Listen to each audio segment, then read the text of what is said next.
గజ్వేల్ జిల్లా ఆసుపత్రిలో సిబ్బంది తమ జీతాల సమస్యలపై ఆందోళనకు దిగారు. గత కొద్ది నెలలుగా జీతాలు ఆలస్యంగా విడుదలవుతున్నాయన్న కారణంతో అన్ని విభాగాల ఉద్యోగులు గురువారం నిరసన తెలిపారు.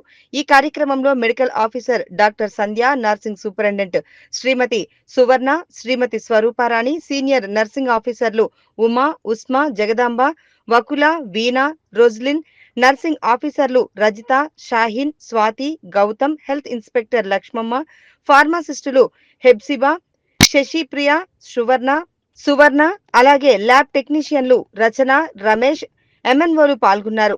సిబ్బంది మాట్లాడుతూ నిత్యావసరాలకు కూడా ఇబ్బందులు ఎదురవుతున్నాయని, జీతాలు సకాలంలో ఇవ్వకపోవడం వల్ల కుటుంబాలు కష్టాలు పడుతున్నాయని ఆవేదన వ్యక్తం చేశారు.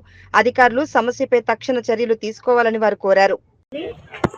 ఇవాళ 10th డేట్ ఇంతవరకు మాకు సాలరీస్ రాలేదు. సో సాలరీస్ రాకపోవడం వల్ల ఎంత ఇబ్బంది అవుతుంది అనేది సపరేట్గా ఎవరేం చెప్పక్కర్లేదు. మాకు ఈఎంఐస్ ఉన్నాయి, ఈఎంఐస్ క్లియర్ చేయాలి. అవి క్లియర్ చేయకపోవడం వల్ల చాలా ఇబ్బందులు అవుతున్నాయి. సో ప్లీజ్ కైండ్లీ మాకు తొందరగా సాలరీస్ శాంక్షన్ చేయాలి. ఎవ్రీ మంత్ ఫస్ట్కే ఇవ్వాలని అందరి తరఫున కోరుకుంటున్నాను. Thank you. వైద్య విధాన పరిషత్ అనేటువంటి విభాగంలో ప్రతి నెల జీతాల కొరకు ఎదురుచూపులు తప్ప జీతాలు సకాలంలో రావడం లేదు.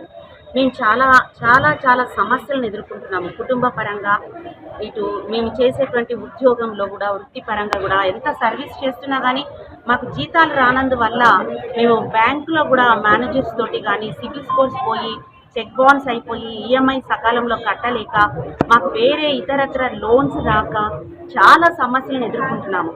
కుటుంబంలో కూడా ఆర్థిక భారం పెరిగిపోతుంది. ఉద్యోగస్తులకు ఎలాంటి ఏమి కొనుక్కోవాలన్నా కూడా అన్నీ మేము బయట కొనుక్కోవాల్సినటువంటి పరిస్థితి. అలాంటప్పుడు జీతాలు లేనప్పుడు మేము ఆర్థికంగా ఎంతో కృంగిపోవాల్సి వస్తుంది.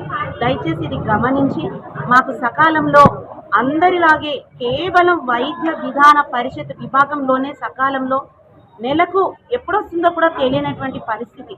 కాబట్టి మాకు కూడా 1వ తారీఖుననే జీతాలు సకాలంలో రావాలని మేమందరం కూడా ఇక్కడ సంపూర్ణంగా విజ్ఞప్తి చేస్తున్నాము. Thank you. నమస్కారం, ధన్యవాదాలు.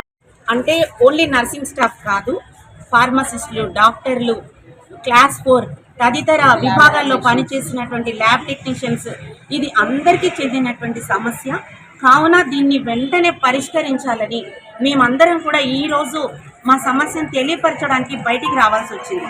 ఎందుకంటే ఏ అధికారుల చేత కూడా ఎలాంటి స్పందన మాకు కనిపించడం లేదని మేము ఈరోజు ముందుకొచ్చి ఈ యొక్క మా బాధను, మా ఆవేదనను వ్యక్తం చేస్తున్నాము. ధన్యవాదాలు.